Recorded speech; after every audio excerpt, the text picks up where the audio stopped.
E olha só, ano que vem, ano de eleição, e sim, saiu uma pesquisa aqui, ó, mostrando quem ganharia a disputa entre Janja e Michele Bolsonaro, caso as duas venham se eleger, que não é difícil, viu? Saiu uma pesquisa aqui, vamos dar uma olhada, ó. Aqui no Infomoney, eles também divulgaram, se liga só. Janja e Michele aparecem empatadas em simulação de segundo turno em São Paulo, aponta a pesquisa.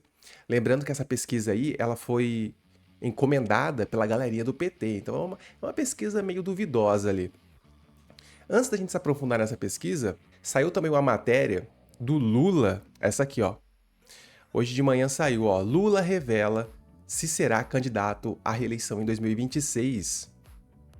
E aqui embaixo, ó, deixa eu pular aqui para você, vou dar uma resumida. Olha o que ele falou. Lula disse assim, ó: "Vou disputar em 2026 e só perco essa eleição para mim mesmo", afirmou Lula, de 79 anos. Tá otimista o Lula, né? Em contrapartida, o Bolsonaro, a gente sabe que ele tá inelegível, né? Então ele não pode disputar as eleições, mas mesmo assim ele ainda também continua bem otimista.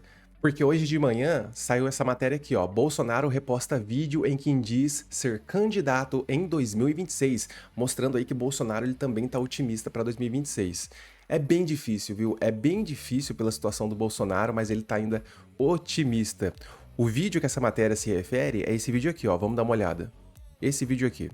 E antes que eu me esqueça, se você não é inscrito do canal, já aproveita, se inscreve se você gosta desse mundo maluco da política, se você gosta de ficar por dentro do que tá acontecendo, beleza? E assim você me motiva também a continuar trazendo vídeos aqui pro canal, porque, meu amigo, falar sobre política do Brasil não é fácil. Então já se inscreve aí que eu vou ficar muito feliz de ter você por aqui, beleza? Bora lá então. Nós dois seremos candidatos. Os dois. Ele vem para a reeleição, eu venho presidente. Não aparecer como candidato é uma negação à democracia. Qual foi o crime que eu cometi? Reunir-se com embaixadores? Tenha santa paciência. Não tem cabimento aí. O conselho é uma coisa que você dá e o outro recebe se quiser, tá ok? Por enquanto eu sou candidato porque eu digo para você, é uma negação à democracia. Estamos no ritmo da Venezuela, lá os dois opositores, o Maduro, né, que é a Maria Corina do Capricho, não puderam vir candidato. Tá vendo a Romênia agora? A Suprema Corte tirou o mandato do candidato de direita eleito. E depois confirmou a sua inelegibilidade. Estamos tendo problema na Romênia. O povo não aceita, o que a gente chama de lawfare, né? É interferência política no destino de uma nação. Nós dois No seremos. caso, é esse vídeo aí que a matéria está se referindo. Se você não sabe do que se trata a inegibilidade do presidente Bolsonaro, o que aconteceu? Por que ele não pode ser candidato em 2026, né? Caso você não saiba, caso você está caindo de paraquedas agora no mundo da política, só dar uma pincelada aqui, ó. É por causa disso. Se a gente pegar aqui, ó, o Estadão ele publicou, ó, Bolsonaro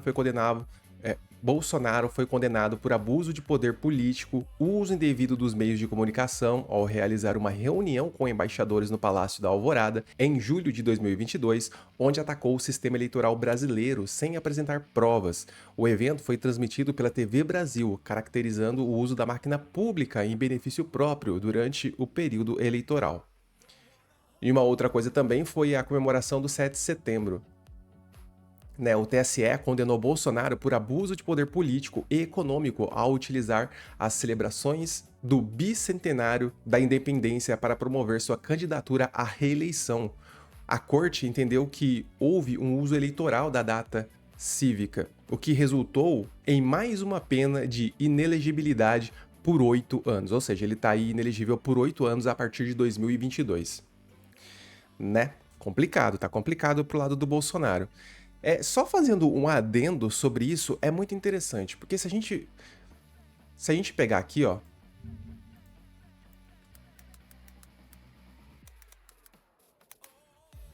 Nicolas e Flávio Dino, por exemplo.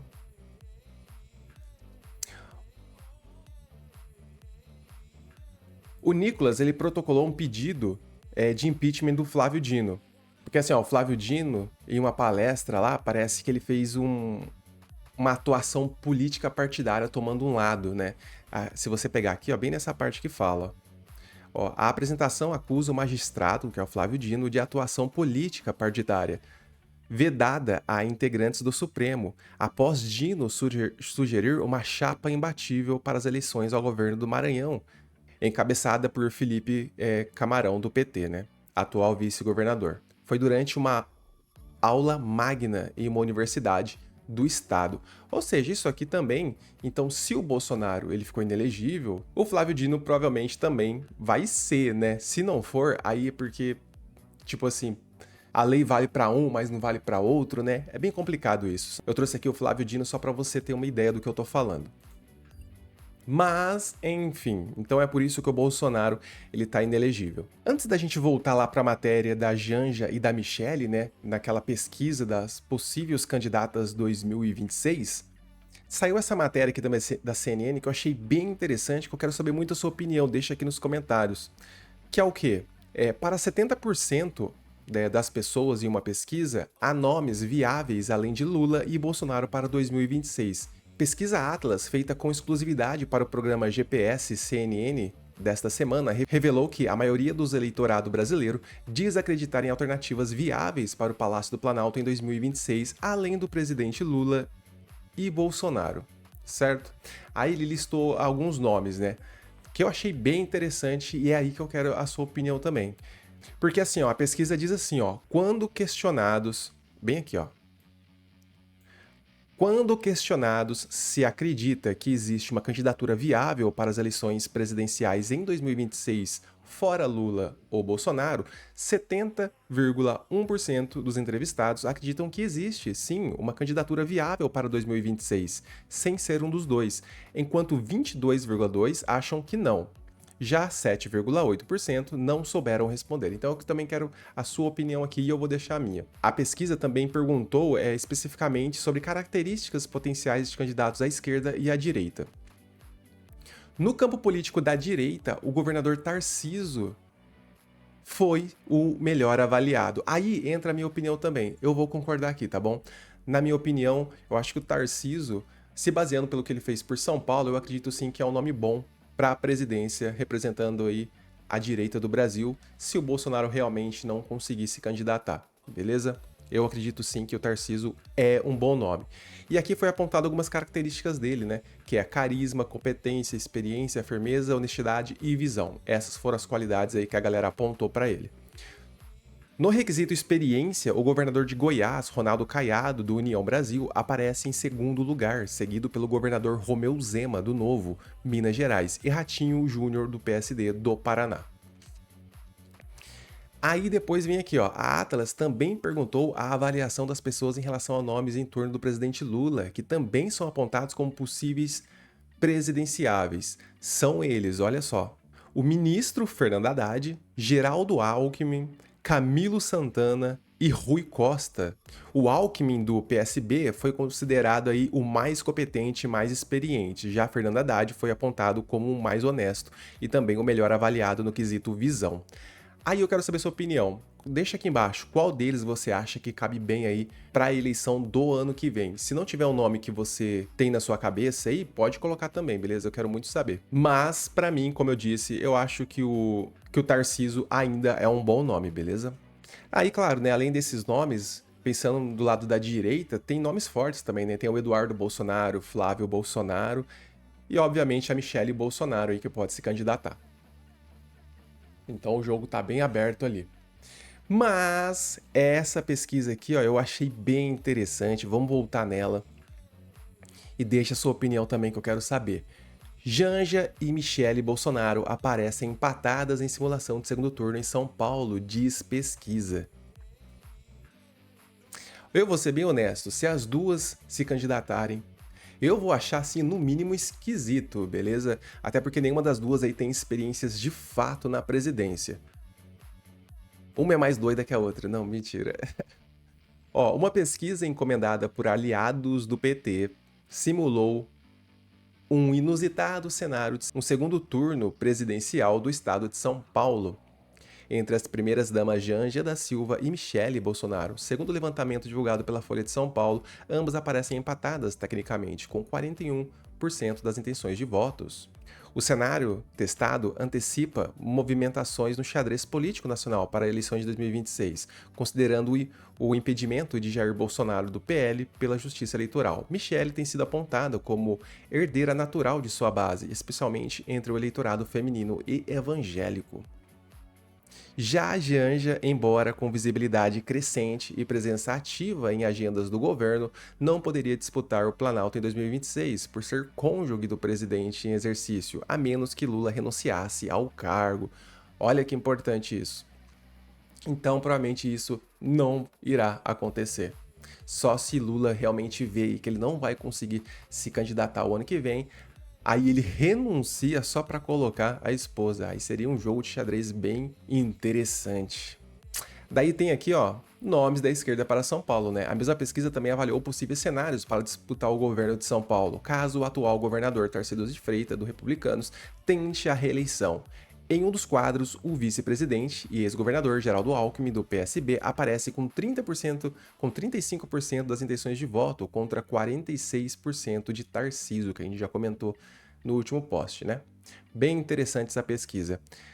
Vamos dar uma olhadinha nesse vídeo aqui, ó, do canal do UOL, que o Fábio Zanini, ele fez uma colocação bem interessante sobre essa pesquisa. Vamos ver. Exato.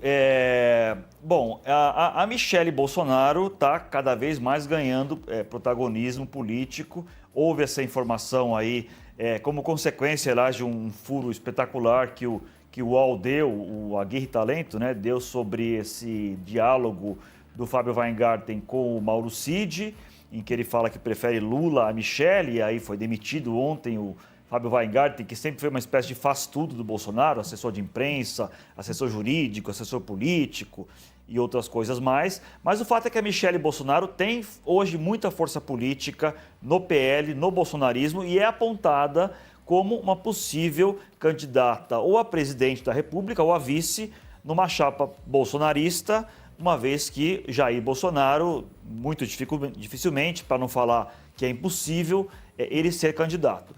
Então, aí o que acontece é que, do outro lado, os aliados do Lula contrapõem essa força de Michele com a imagem de Janja. Janja, a atual primeira-dama, tem muitas polêmicas, evidentemente, mas também é vista como uma pessoa que defende muito o marido, defende muito pautas da esquerda, tem uma postura muito aguerrida, militante mesmo, de defender causas progressistas, causas de esquerda, e que é vista como alguém que futuramente pode ser uma candidata, que pode levar adiante o legado político do marido, uma vez que Lula tem no máximo mais uma eleição, que é a eleição do ano que vem. E aí o que aconteceu é que aliados de Lula aqui em São Paulo, um grupo que orbita em torno de Lula e do PT, contratou um instituto de pesquisa. Essa pesquisa não foi registrada na Justiça Eleitoral, então a gente não pode divulgar o nome, detalhes, mas a gente pode dar a principal conclusão, a gente pode registrar a principal conclusão dela, que foi essa que eu coloquei na coluna, que aqui em São Paulo, junto a eleitores de São Paulo, do estado de São Paulo, é uma pesquisa específica com eleitores de São Paulo, houve esse empate, o que surpreendeu até positivamente esses aliados do Lula, que imaginavam que Michele poderia largar na frente, muito na frente, uma vez que é um estado que tem um eleitorado conservador muito grande. Mas o fato é que houve esse empate em 41%, empate até numérico, a margem de erro de 3 pontos percentuais, mas não é nem um empate técnico, é um empate numérico, o que animou bastante essas pessoas e algumas até sonham com uma chapa, com a Janja como candidata a presidente em 26. Isso é muito difícil, até porque a lei eleitoral proíbe que cônjuges do presidente sejam candidatos. Para que Janja fosse candidata a presidente no ano que vem, Lula teria que renunciar à presidência, o que é uma hipótese, convenhamos, muito distante da realidade. Mas o fato é que sinalizou para essas pessoas que Janja pode sim ter um futuro político e ter força eleitoral. Antes estava falando. Bem interessante isso que ele falou, né? Deixa aqui nos comentários o que você acha aí dessa disputa entre Janja e Michele. Em quem você votaria? Beleza? Que eu quero saber, que eu tô bem curioso. Caraca, velho. Ó, não tem como. Eu teria que votar na Michele. Não tem como. Deixa seu comentário aqui que eu quero saber, hein? Espero que você tenha gostado do vídeo. Se você não é inscrito do canal, aproveita e já se inscreve aí se você gosta desse mundo maluco da política, beleza? Se inscreve aí e tamo junto. Vou nessa, valeu, fui!